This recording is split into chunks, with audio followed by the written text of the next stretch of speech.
Hello. Hi. I have tea today. I hope you are having an amazing day. So I decided to look less worky, even though I have been working all day today. Oh my gosh. Like some very intense stuff. So kind of putting together a marketing campaign. So it's been, I've learned a lot today. Yeah, I will have to tell you that marketing on social media is not my genius point. So I've been learning a lot today, but that is kind of what this is. um, and I can definitely tell that I have been like working a lot because I've been like going to bed at like 1 a.m. That's usually the sign I need to like go to bed. And I also need to get my eyebrows waxed. I know. All right. For those of you who are joining, I know you're just like, okay, what is going on? I am Phylecia Jones. I am your host, and you are watching Travel the World as a Speaker. And on this show, we do two of the things I really love. We talk about speaking, and then we talk about how you can leverage speaking so that you can travel the world. And this show is brought to you by iFind, where we actually go out and research speaking opportunities happening everywhere and deliver them to you. We save you about 4 to 6 hours of research every day looking for speaking gigs. So go check us out at ifindyouclose.com. That's ifindyouclose.com. I need to learn how to spell that really fast. I know. So go check us out over there, and you can get a free assessment to see if you are attracting high paid speaking gigs. Because everybody wants to get paid to speak. Now today we're going to talk about something a little interesting. It's a secret that most people won't ever tell you, and it is how lack of diversity can actually work in your favor. And what I'm talking about is lack of diversity at an event, especially when you look at their speaker lineup. It can actually work in your favor. I know you're probably like, Phylecia, why is it that no one ever tells us this stuff? Because it's too much valuable information in that. So we're going to talk about that today. And of course, if you have any questions about anything, all you got to do is put them in the comment box. We're coming to you here live on Instagram. Hey, Instagram. And on YouTube. Because that's all I can afford to do at the moment. Because I can't do everything. I'm not trying to. But I got some tea. No, I'm not sick. I don't know. I'm just kind of coffee. Just kind of coffee. That's why I stay home. If I do go out, I wear a mask, but I don't go out. So I just stay home all the time. Oh my gosh. So what are we going to talk about travel-wise today? And I tell you, I have been I've been very bad about this because I've been in such a work mode that I have not been dreaming up what to talk about travel-wise. But one of the things that does happen when I travel, and I don't know if you're like me, but if I'm by myself, it takes me a long time to go to sleep. And it's not that I don't want to go to sleep when I'm like in a hotel room or something like that. But if I'm like in a state of mind where I can kind of relax and work, I will stay up all night. Now, I don't have children, but I have a dog. I used to have a cat, and I have a husband. But there's something about going to a hotel room. They talk about the staycations, but when you don't have to do anything other than just kind of exist on the bed, and then you put your laptop on the bed, you spread out, and then you just get to work. Now, it doesn't happen all the time, but when those moments do happen, oh my gosh, I don't go to sleep. And I kind of like it because that's like the only time nobody is like kind of being shady that I'm staying up late. Like, like if I go to bed at 1 o'clock, and I don't do this very often, but I have moments where I'm just up late, and my husband's like, why didn't you go to bed? Why aren't you in bed? Why did you stay up late? And that's why I like, sometimes in a hotel room, you're just, because nobody's there. And I order room service. Yeah, when I get into a hotel room, especially when I have gone out speaking, and I have to stay somewhere, I don't leave the hotel room. I know. I only, especially if it's the day before. If it's the day before a talk, I try to relax and just, make sure I know where I am. I rehearse my talk, and that's about it. I don't do anything else other than just being like really, really relaxed. But when I get into work mode, oh my gosh, yeah, I'm like up all night. So I will say during the pandemic, I have missed doing that, being able to just go away, far, far away, and just stay up all night. For whatever reason, I can't really justify it right now because I could just be at home. I've liked saving money. I don't know. I've gotten weird over the last year. I've gotten weird. Okay, so we've talked about that's the travel thing for today because that is something I actually do miss, being able to just hang out in a hotel room and work without being bothered. Yeah, it's different here because now I got to ask people, are you hungry? Can we let the dog out? We got to walk the dog, got to feed the dog, got to feed the husband, got to do laundry. Whereas, in a hotel room, there's just you and, sanitize that remote control. That's about it. And then you just sit on the bed and go to work. Okay. We got to talk about the topic at hand because when you are leveraging speaking to travel the world, you do have to get a little researchy and start paying attention. This is something that a lot of us speakers don't do. We don't pay attention very well. And tonight's topic is how lack of diversity can work in your favor. Now, I know this may be controversial, but for some people out there, this could actually really work in your favor. And it's not so much that you got to go and throw any type of card or make a big hoo-ha over things, but what I want you to really understand is that a lot of events are really trying hard to diversify their representation on stage. It's with race, gender, binary gender. It's all the things, all the things. Neurodivergent, disabled. Every last thing you can think of, and even age. Some events are trying really hard. Some events, now I got to be honest with you, some events just don't care. They don't care, and you can do whatever you want. But there are a lot of events that are trying, not saying they're getting it right, but they are trying their best to have decent representation on their stages. So when you are looking at events or when you are pitching, like if you're using iFind You Close to pitch, you do need to pay attention to who was on stage the previous year. Pay attention to who was on stage previous year. If it looked like it wasn't completely diverse, you could actually say something and it could work in your favor. I know. I'm just trying to, throw some little hints at you. How you want to do that negotiation is up to you. But what I have found during my research is that a lot of events, they have made a commitment to being diverse, or reaching out for diversity in how the event goes down in representation. Now, there are a lot of events they try to be shady, and they say we have diverse opinions, and it's like, okay, I don't know, everybody has their own version of diversity.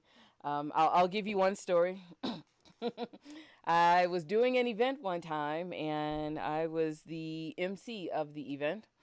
And somebody else, I didn't say anything. I sitting there sipping my tea. And somebody said, hey, I'm a little concerned that all of the speakers and even the panel speakers, they were all white women with blonde hair and blue eyes. Now, it was like, oh, I didn't pay attention to that. But it was quite interesting. And so this one other person, not me, she brought that up in our planning meeting, because we had to get together, because as an MC, I had to make sure I had the script and everything, and I can meet people, say their names properly and stuff like that. So she brought that up, and of course, everybody else was like, what? And I was like, let me sip my tea and see what they're about to talk about. So, and I'm going to tell you this, the person that, there was somebody who asked this question or raised this concern, and the person who was pretty much the moderator of that particular panel, I'm going to go ahead and say they failed. They failed in their answer, and they probably could have done better. Now, what the response was, you know what? We have diversity in stories. We have diversity in thoughts, and nobody's going to pay attention to it. And I said, well, there you go. I'm going to keep sipping my tea. Now, of course, at this point, it was 2 days before the event. The planners could have done a better job way before that with addressing this issue. And I don't know, maybe I was the diversity. I was the diversity hire. I don't know. But I just thought it was really interesting. It was a smaller event. It had 6 speakers, one panel, 2 keynotes, opening keynote and a closing keynote, and everybody else was on the on the panel. But I thought it was just really interesting that they brought that up, and then what made it, I'm gonna say, where the failure continued to happen was when we actually did the event. The moderator brought it up on stage and gave the same answer to, she was basically trying to pre-address the fact that maybe it wasn't diverse, but she said, we have diversity in thought, hair color, eye color. She did something like that, and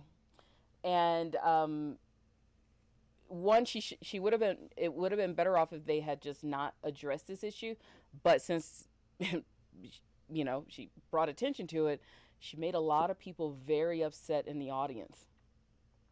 So it's safe to say that after that, they tried harder with they tried better. They tried better with diversity. But I have been a part of a lot of events like that where somebody has addressed, in a very public forum, what are you doing about diversity with your speakers, with who's on stage, and I will say this: a lot of events, they try to do better the next time. They try to do better, and I have been with event coordinators that have told me to my face that they don't know where to go, to find black women to be on stage, or black people to be on stage, or Asian women to be on stage. And I've always just like, are you kidding me? So now I know I'm getting a little snippy here, but I'm just letting you know, when it comes to people that run events, this is what is actually going on. These are things that are being said. These are things that are being passed around. And I mean, a lot of it is just being pure straight lazy on a part of event coordinators and the speaker coordinators. Now, I've always tried, when I booked speakers for the organizations I was part of, I strive to make sure that the faces that I put in front of the audience was a mixture of anything and everything, because I didn't want it to just be, I wanted to have different faces, different voices, different everything, so that it's like, when I left my position, that I could say, you know what, I tried my best to make sure that I helped other people get their voices and their messages out there. Now, and I've talked to some friends who run events, and they say, you know what, this is one of those things, you either commit to it or you kind of half-ass it. I committed to it. A lot of events don't, and then some just kind of half-ass. Now, with that being said, this can work in your favor. It really can. Either you can make it very known that, hey, I think you should do a little bit better with your diversity. I have a list of people that I would love to recommend for you, myself included. You could do things like that. Or you can go after the events that have promised or have made a commitment to being diverse. And as a speaker, especially if you're leveraging all of this to grow your business, get your authority, and put yourself out there, you can ask. I mean, you see the world that we're in these days. You can absolutely ask about their commitment to diversity. Have they tried? Or you can look at their past speakers and say, hey, I noticed that you got all men on here. Are you going to put some women up here? It's all women. Are you going to put some men? That type of thing. That I hate to say it, but that won't ever really happen. But that's what you want to do. You want to ask about their commitment to diversity and what they are trying to do about it. And what I'm also saying, for those of you who are noticing this doesn't mean just because you say something, don't accept the fact that they may try to put you on a diversity panel. We're not asking for that. You let them hire the experts to come and talk about that stuff. You're not there for the diversity panel.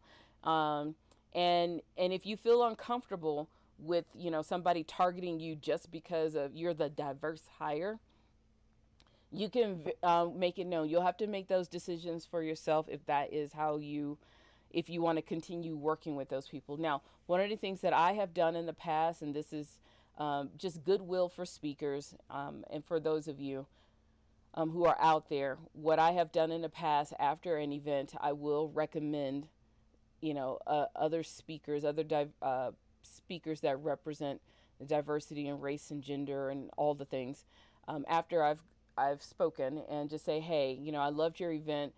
If you are looking for speakers for next year, I'd like to recommend these people. I absolutely trust them, and I trust their message.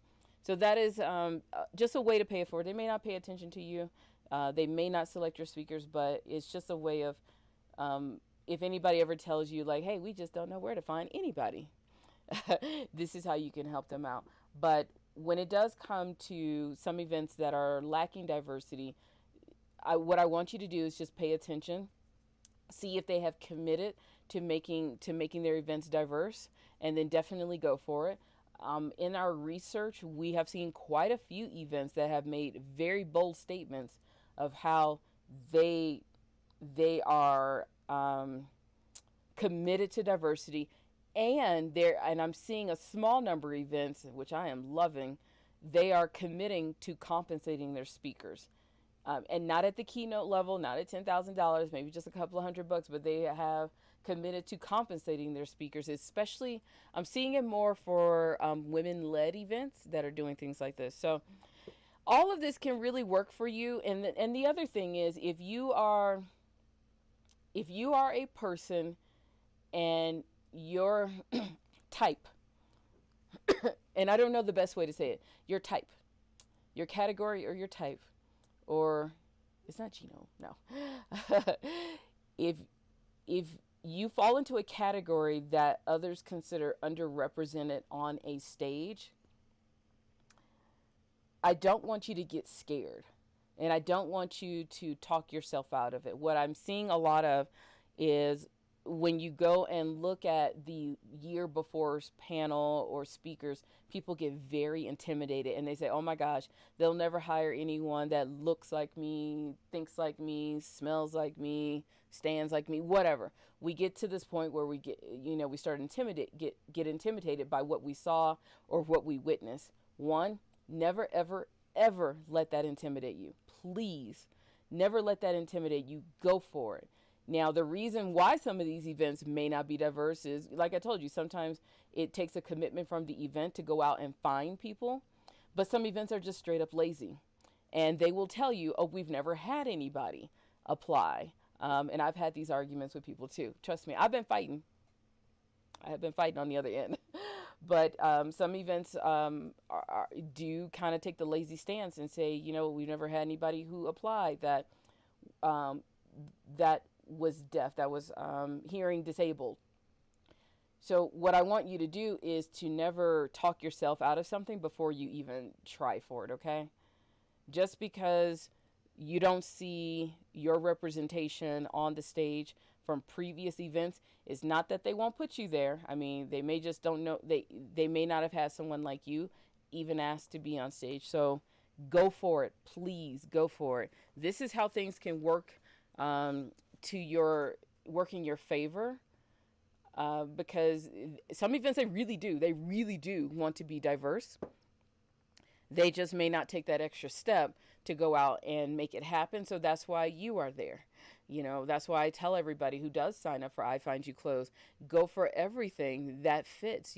Don't talk yourself out of it just because the representation is lacking from the year before or the year prior to that. Still go for it. You never know. You can't, what did they say? You miss 100% of the shots you don't take.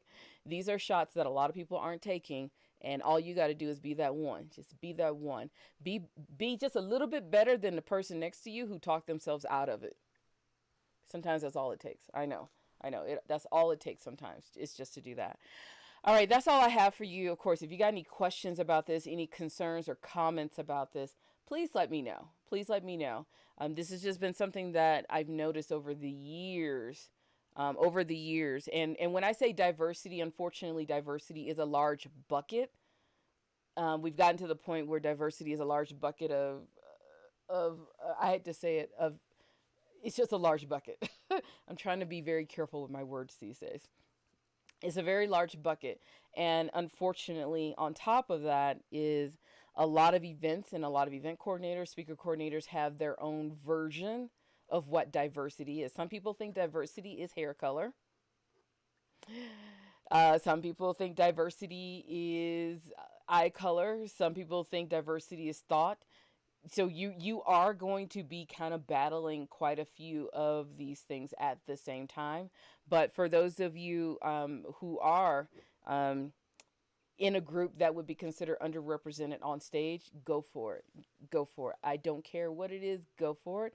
And especially if you are disabled, make them accommodate. When you get the gig, make sure they accommodate you as well. Okay, that is part of being inclusive. Make them accommodate you. I'm not talking about diva stuff like I need to have exactly 3 things of tea turned to the right. No, I'm not talking about that. I'm talking about basic accommodations to make you comfortable so that you can go out and do your thing as a speaker. All right, that's all I have. Of course, if you got questions about this, just let me know. So I'm going to sign off here on Instagram. Take care of yourself. I'll see you tomorrow. For everyone else, I appreciate you for hanging out with me. Like I said, if you got any questions or concerns or thoughts on this, please put them in the comment box because I'm going to read them. Or at least I get notified. And then I'll read them, okay? So take care of yourself. I will see you tomorrow.